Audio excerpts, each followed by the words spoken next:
오늘도 우리와 함께 하신 주님을 찬양합니다. 오늘도 예배를 통해서 주님을 만났던 첫사랑, 그 사랑을 회복하시는 우리 모두가 되시길 예수님의 이름으로 축복합니다. 세계 최고의 요리사들에게만 허락되는 이 미슐랭이라는 별을 주는 거죠. 미슐랭 3스타를 그 영예를 거머쥔 한 셰프가 있었습니다. 그는 그 이름 앞에 늘 완벽주의자, 주방의 지휘관, 이런 명예로운 이름 수식어가 따라다녔습니다. 그래서 그는 그의 주방에서 한치의 오차도 용납이 되지 않았습니다. 그래서 날카로운 칼소리, 그리고 이 뜨거운 불 앞에서 막 팬 돌리는 그 요리 소리, 그리고 시계가 째깍째깍 돌아가는 그 소리, 그러니까 마치 주방이 막 전쟁터와 같습니다. 그는 이 모든 것을 주의하면서 이 아주 예술과 같이 맛있으면서도 진미의 음식을 만들어냈습니다. 그래서 사람들은 이 셰프의 요리를 맛보기 위해서 몇 달간 예약을 해서 기다려서 세계 곳곳에서 이 셰프의 음식을 먹으러 왔습니다. 그래서 이 셰프는 부와 명예, 그 모든 것을 다 가진 것처럼 보였습니다. 그런데 어느 날 모두가 선망하는 그 자리에서 그는 돌연히 은퇴를 선언을 합니다. 그래서 세상이 막 떠들썩하죠. 이 셰프가 어떻게 갑자기 은퇴를 선언하나. 그래서 한 기자가 그 이유를 물었습니다. 당신은 모든 것을 이루어냈는데 왜 이 한창 전성기인데 은퇴를 하고 떠나려고 합니까? 그랬더니 셰프가 창을 한참 바라보다가, 창밖을 바라보다가 망설이듯 하면서 씁쓸한 미소와 함께 말을 합니다. 저는 요리의 기쁨을 잃었습니다. 언제부턴가 손님들의 행복한 미소, 얼굴이 생각나지 않고 냉정한 비평가들의 비평이 먼저 생각이 났습니다. 사랑하는 아내를 위해서 처음 서툴게 파스타를 만들었던 그 기쁨, 행복, 사랑하는 친구들과 이웃들과 함께 모여서 음식을 나누며 밤새 웃었던 그 따뜻한 온기는 간데없이 사라졌습니다. 이제 저에게 있어서 주방은 기쁨의 공간이 아니라 명성을 지켜야만 하는 전쟁터가 되었습니다. 저의 요리는 사랑의 표현이 아니라 지독한 스트레스가 되었습니다. 저는 제 영혼을 잃어버렸습니다. 이렇게 말을 했습니다. 사랑하는 여러분, 이 셰프의 고백이 혹시 오늘 우리의 고백이 아닌가 하는 것입니다. 주님을 사랑하는 마음으로, 뜨거운 마음으로, 기쁨으로 시작했던 우리의 신앙생활, 우리의 헌신과 봉사가 언제부턴가 그 사랑과 첫 설레임은 사라지고 이만큼 해야 한다라는 부담감, 나만 고생한 것 같다라는 이 섭섭함, 그리고 지독한 영적 피로감만 남아있지 않느냐라는 것입니다. 오늘 본문에 등장하는 마르다는 주님을 향한 사랑이라는 최고의 레시피를 가진 훌륭한 요리사였습니다. 그러나 그녀는 어느 순간 섬김의 기쁨은 없고 염려와 불평이라는 스트레스에 사로잡히고 말았습니다. 오늘 우리는 말씀을 나누면서 이 마르다를 우리가 어떻게 생각하고 있는지, 이 마르다를 판단하는 자리에서 그녀의 아픔을 공감하면서 그녀를 향한 예수님의 따뜻한 이 처방을 듣는 자리에 서기를 원합니다. 그래서 잃어버린 섬김의 기쁨을 되찾고 지치지 않는 능력으로 주님을 섬기는 그 놀라운 비밀을 발견하는 그런 은혜의 시간이 되시기를 예수님의 이름으로 축복합니다. 우리는 먼저 마르다의 입장을 헤아려 보아야 합니다. 당시에 존경받는 랍비, 그 랍비와 그 랍비를 따라다니는 제자, 그러니까 제자 단위죠. 이 분들을 모시는 것은 솔직히 그 가문의 영광이라고 할 수 있습니다. 참 기쁨이고 설레임이죠. 또 엄청난 부담이 될 수도 있습니다. 마르다는 이 책임을 기꺼이 자신이 그녀가 감당하려고 했습니다. 그런데 여러분, 오늘 본문의 상황을 한번 그려보십시오. 예수님과 그리고 최소한 장정 12명, 예수님의 제자들이죠. 13명의 손님이 예고 없이 방문을 했습니다. 손님이 들이닥친 거예요. 그러니까 상을 차리고 음식을 내는 일을 혼자서 도무지 감당할 수 없는 상황이 된 것입니다. 그래서 손이 10개라도 모자랄 판국에 하나뿐인 동생 마리아가 지금 부엌에는 들어올 생각도 안 하고 태평하게 어디 있습니까? 지금 예수님 저기 앉아 있는 거예요. 부엌에는 쳐다보지 눈곱비기도 안 보이고 바빠 죽겠는데, 만약 우리 교회가 지금 김장을 하는 날 모두가 팔을 걷어붙이고 배추를 나르고 막 일하고 있는데 누군가 옆에서 저는 영적인 교제가 중요합니다. 저는 기도만 하려고 합니다. 이렇게 말하는 사람이 옆에 있다고 한다면 땀 흘려 분주하게 일하는 사람들의 마음이 어떨까요? 그게 지금 마르다의 마음인 것입니다. 그래서 그녀는 결국 예수님께 호소를 합니다. 주여, 내 동생이 나 혼자 일하게 두는 것을 생각지 아니하시나이까? 그를 명하사 나를 좀 도와주라 하소서, 이렇게 말합니다. 이 말 속에는 동생을 향한 원망과 또 이 상황을 보고서 가만히 계시는 예수님에 대한 섭섭함이 폭발하듯이 담겨져 있는 것입니다. 그런데 우리 상식과 달리 예수님은 마리아야, 어서 가서 언니 좀 도와줘라, 이렇게 말하는 게 상식이잖아요.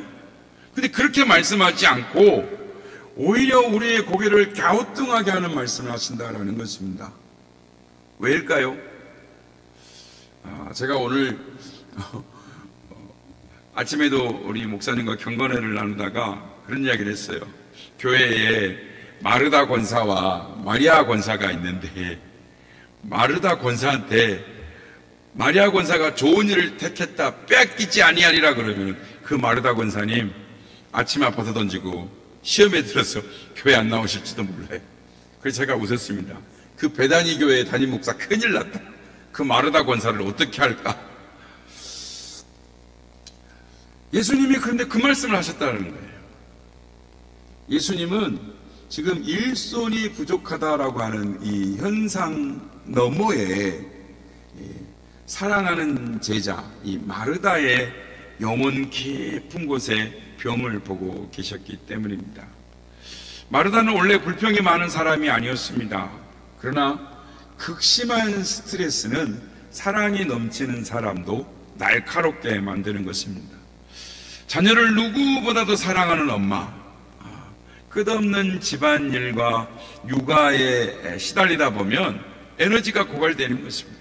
그러면은 내가 이렇게 하는데 내 마음을 이렇게도 몰라주나 섭섭함이 오는 거죠. 그러다가 아이의 작은 투정에도 그냥 버럭 화를 내고 그렇게 되는 것입니다. 그리고 뒤돌아서는 내가 왜 이랬을까? 왜 그랬을까?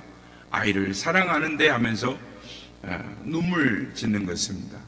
사랑이 식어서가 아니라 사랑을 표현할 힘이 바닥났기 때문입니다. 순수한 열정으로 세상을 바꾸겠다라고 회사를 창업한 이 사업가도 계속되는 자금 압박, 그런 실적에 대한 스트레스, 직원들 월급 줘야 되는 이런 일들을 겪게 되면 어느새 직원들을 닥달하는 까탈스러운 상사가 되게 마련인 것입니다. 그의 마음속에 나 혼자 이 모든 짐을 지고 간다는 외로움과 고독감이 가득한 것입니다. 그러니까 꿈이 변해서가 아니라 꿈을 지탱할 힘이 소진되었기 때문입니다.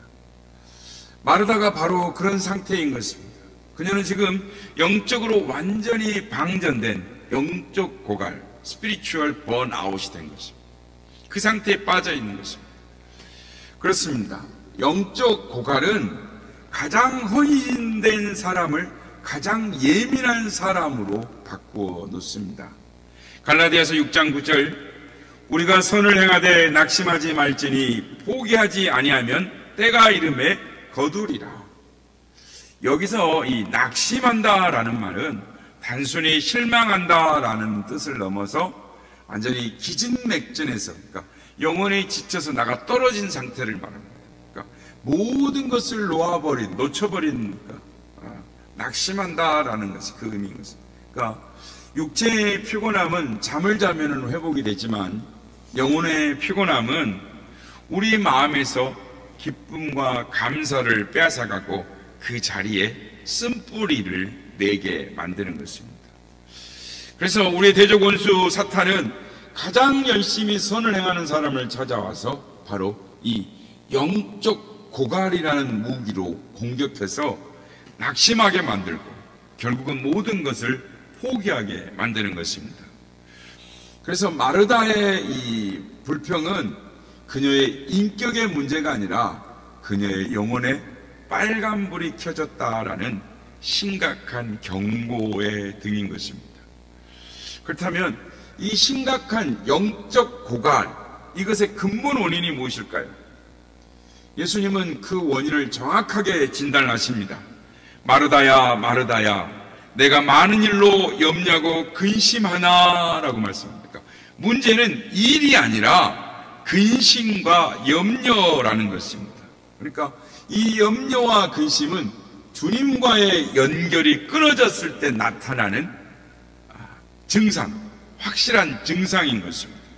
그렇습니다. 주님과의 연결이 끊어진 섬김은 사랑의 표현이 아니라 나 자신의 증명이 되고 마는 것입니다. 요한복음 15장 5절, 나는 포도나무여 너희는 가지라. 그가 내 안에 내가 그 안에 거하면 사람이 열매를 많이 맺나니 나를 떠나서는 너희가 아무것도 할 수 없습니다. 예수님은 나를 떠나면 너희가 열매를 적게 맺는다라고 말씀하시지 않습니다. 아무것도, nothing, 아무것도 할 수 없다. 그러니까 주님과의 연결 상태가 끊어진 그런 상태에서 하는 모든 수고와 헌신은 사람 보기에는 대단하게 보일지라도 영적으로는 아무 열매가 없는 공허한 노동이 될 수 있다. 무서운 말씀인 것입니다. 그러니까 그것은 더 이상 주님을 향한 사랑의 표현이 아니라 자신의 신앙심의 능력을 증명하는 나의 일이 되고 만다라는 것입니다. 그리고 나의 일이 되는 순간 우리는 지치고 비교하고 불평하게 되는 것입니다. 월트 디즈니는 이 디즈니랜드를 세울 때 사람을 행복하게 만드는 것, 그러니까 사람을 행복하게 하자. 그러니까 이 사람을 행복하게 하는 하나의 핵심 가치를 가지고 디즈니랜드를 세웠습니다. 그러니까 이 핵심 가치는 왜 이 일을 하는가, 왜 내가 왜 이 일을 하는가에 관한, 즉 본질이 살아 숨쉴 때 직원들은 이 단순히 팝콘을 파는 사람이 아니라, 단순히 쓰레기를 치우는 사람이 아니라 오늘 누군가의 하루를 행복하게 만드는 마법사다. 나는 누군가를 행복하게 하는 마법사다라는 자부심을 가지고 디즈니랜드에서 일을 했습니다. 그 결과 디즈니랜드는 지상에서 가장 행복한 곳이다 라는 마법을 만들어낸 것입니다. 그러나 훗날 경영진이 이 핵심 가치를 잊고 분기별 수익 극대화라는 눈앞의 목표만 집중했을 때 그 마법은 사라지기 시작했습니다. 서비스의 질은 떨어지고 직원들은 지쳤으며 사람들은 더 이상 디즈니랜드에서 특별한 행복을 느끼지 못하게 되었습니다. 왜 내가 일을 하는가? 이 왜라는 이 본질과 끊어지자 무엇을 이라는 행동이 의미가 없게 되고 만 것입니다. 마르다의 섬김도 마찬가지인 것입니다. 그녀의 섬김의 핵심 가치는 주님을 사랑하고 그분을 기쁘시게 하는 것이었습니다. 그러나 마르다가 어느 순간 이 핵심 가치인 주님과의 연결이 끊어져 버렸습니다. 그리고 그녀의 마음속에는 완벽한 식사 대접 그리고 성과에 집착하기 시작했습니다. 그 결과 사랑의 표현이 되어야 할 섬김은 자신의 능력을 증명하는 고된 노동이 되었고 그 끝에는 섭섭함과 불평만 남게 된 것입니다. 이처럼 이 근본적인 단절의 문제에 우리 주님께서 어떤 처방을 내리셨습니다. 그 처방이 무엇입니까? 놀랍게도 마리아를 가리킵니다. 마리아는 좋은 편을 택하였으니 빼앗기지 아니하리라. 이것은 마르다를 책망하려는 것이 아닙니다. 이것은 영적으로 방전되어서 뭉쳐버린 마르다에게 힘의 근원이 어디에서 나오는지를 알려주시는 주님의 가장 자비로운 처방이었습니다. 여러분, 참된 섬김의 능력은 나의 결심에서 나오는 것이 아니라 주님의 임재를 체험하는 체움에서 나온다라는 것입니다. 시편 23편 1절 2절 여호와는 나의 목자시니 내게 부족함이 없으리로다. 그가 나를 푸른 풀밭에 누이시며 쉴만한 물가로 인도하시는도다. 우리의 선한 목자이신 주님은 양들을 곧장 일터로 몰고 가지 않으십니다. 가장 먼저 푸른 풀밭과 쉴만한 물가로 인도하십니다. 왜 그렇습니까? 그곳에서 먹고 마시고 쉬면서 힘을 얻어야 먼 길을 갈 수 있기 때문입니다. 우리가 너무 지쳐 쓰러지기 전에 우리 주님은 때로 강권적으로 누워라 라고 말씀하실 때도 있습니다. 먼저 그분의 임재 안에서 쉬면서 새로운 힘을 공급받기를 원하시는 것입니다. 그래서 채움이 섬김보다 항상 먼저 오는 것이 하나님 나라의 질서인 것입니다. 우리의 영혼을 이 거대한 저수지에 비유할 수 있습니다. 저수지의 존재의 목적은 메마른 땅에 물을 공급하는 것, 생명수를 흘려보내는 것입니다. 그러나 저수지가 이 사명을 감당하기 위해서는 가장 먼저 해야 될 일이 있습니다. 그것은 하늘로부터 내리는 비를 그리고 계곡에서 흘러내려오는 물을 받아서 자신을 먼저 채우는 것입니다. 만약 채우는 일 없이 흘려보내기만 한다면 저수지는 금방 바닥을 드러내고 말 것입니다. 아무리 좋은 목적을 가졌더라도 텅 빈 저수지, 메말라버린 저수지는 제 역할을 하지 못하고 쓸모없는 것이 됩니다. 마르다는 흘려보내는 일에만 집중을 하다가 정작 채우는 일을 잊어버린 것입니다. 반면에 마리아는 지금 주님의 발치 안에서 하늘에서부터 쏟아지는 은혜의 소나기를 맞고 있는 온몸으로 은혜의 소나기를 맞으면서 자신의 영혼의 저수지를 가득 채우고 있었던 것입니다. 이 원리를 이해한 이혜인 수녀님의 시 마음의 창이라는 시에 보면 이런 노래가 있습니다. 매일 내가 닦아야 할 마음의 창, 먼저 사랑으로 닦아 놓아야 세상이 더 아름답게 보일 테지요. 욕심과 미움과 교만의 먼지를 기도의 물과 용서의 걸레로 닦아낸다면 내 마음의 창은 비로소 기쁨이 열리는 창이 됩니다 라고 노래를 합니다. 기쁨의 섬김을 위해 먼저 해야 할 일, 그것은 분주하게 밖으로 나가는 것이 아니라 조용히 주님 앞에서 기도의 물로 내 마음의 창을 닦아내는 것입니다. 마리아가 주님의 발 앞에 말씀을 듣는 시간은 바로 이 마음의 창을 닦아내는 시간이었습니다. 주님의 말씀이라는 맑은 물로 자기의 영혼의 창을 닦아내는 시간이었다라는 것입니다. 그렇게 영혼의 창이 맑아지니까 그 창을 통해서 주님의 사랑이 쏟아져 들어오고 그 사랑이 그녀를 기쁨으로 가득 넘치게 했던 것입니다. 말씀을 맺겠습니다. 사랑하는 성도 여러분, 주님은 오늘 마르다의 이름을 부르시면서 동시에 우리의 이름을 부르고 계십니다. 아무개야, 아무개야, 너가 나를 위해 애쓰는 것을 내가 다 안다. 너의 그 땀과 눈물을 내가 기억한다. 그러나 이제 염려와 근심의 짐을 지고 홀로 애쓰지 마라. 먼저 내게로 오라. 내 발 앞에 앉아 내가 주는 힘과 기쁨을 먼저 채워라. 그러면 너의 섬김은 더 이상 무거운 짐이 아니라 날아갈 듯한 기쁨의 흉이 될 것이다. 사랑하는 성도 여러분, 우리의 목표는 마르다나 마리아 둘 중 하나가 되는 것이 아닙니다. 우리의 목표는 마리아의 마음을 담은 마르다가 되는 것입니다. 먼저 주님의 임재 앞에서 충만히 채워진 기쁨을 가지고 그 기쁨을 주체하지 못해서 섬기는 자리로 나아가는 사람, 그 사람을 주님이 기뻐하십니다. 주님이 찾으시는 참된 일꾼인 것입니다. 이를 위해서 세 가지를 함께 결단하고 실천하기를 원합니다. 일명 마르다를 위한 세 가지 영적 지침입니다.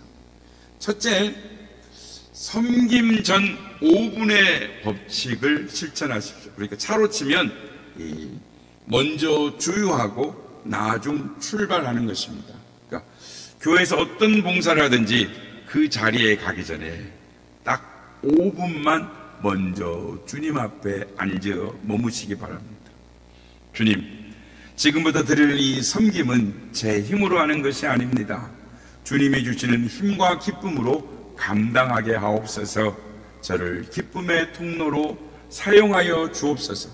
이 5분 동안에 주님 앞에 머무는 영적 주유가 여러분을 1시간, 2시간의 섬김을 완전히 기쁨으로 바꾸어 놓을 것입니다. 두 번째는 감사의 언어를 의도적으로 사용하십시오. 마음속에 불평이 올라올 때 의도적으로 언어를 바꾸는 훈련을 해야 하는 것입니다. 나만 이렇게 힘들게 일해야 되나? 그런 생각이 들려올 때 입술로 이렇게 선포하십시오. 아니, 주님, 나 같은 죄인에게 주님의 교회를 섬길 수 있는 특권을 주시니 감사합니다. 그러니까 해야만 한다라는 의무의 언어를 넘어서 할 수 있다. 내가 주님의 교회에서 할 수 있다니라는 특권의 언어를 바꾸는 순간 우리 마음에 하나님이 주시는 기쁨으로 변하게 되는 것을 경험하게 될 것입니다. 마지막으로 함께 섬기는 동역자를 축복하시길 바랍니다. 나보다 덜 섬기는 것처럼 보이는 그 사람을 볼 때 판단하고 비난하는 대신 그를 위해서 축복 기도해 주시기 바랍니다. 마리아처럼 이렇게 자기 좋은 자리에만 앉아있는 얌체 같은 마르다가 볼 때, 그런 마리아를 볼 때 주님, 저 성도에게 주님의 깊은 은혜를 부어주시고 주님의 기쁨을 깨닫게 하여 주옵소서. 우리 모두가 한 마음으로 주님을 섬기게 하여 주옵소서. 이렇게 기도를 해보시기 바랍니다. 그러면 비교의 영이 떠나가고 사랑의 영이 임할 것입니다. 그리고 교회의 공동체가 건강하게 세워지게 될 것입니다.